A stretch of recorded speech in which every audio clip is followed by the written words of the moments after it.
May tanong ako sa inyo mga idol. 2028, babawi tayo. Pabor ba kayo?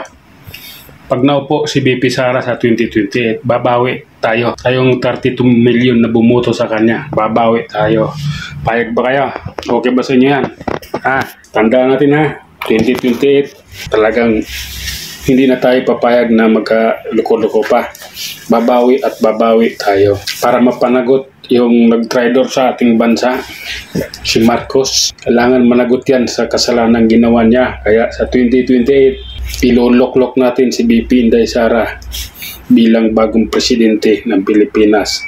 At aasahan natin na maganda ang kanyang gagawin. Dahil mana naman siya sa tatay niya, malalaman natin yan sa 2028. Ngayon, tiis muna tayo Kailangan nating magtiis. Ganitong buhay natin ngayon. Para tayong FB page natin, tinitake down.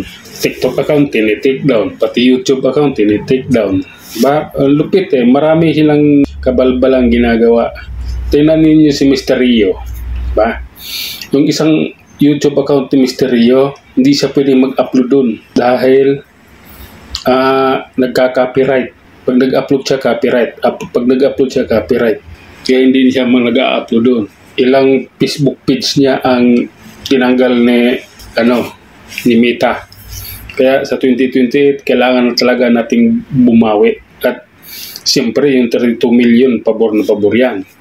Baka madagdagan pa sa 2028. Dahil sa paghihirap ni BP Inday Sara ngayon, sa mga paninira sa kanya ngayon, at sa lahat ng bumabatikos sa kanya dahil gusto siyang ma-disqualified para hindi siya makatakbo sa 2028, babawi at babawi tayo. Pabor ba kayo?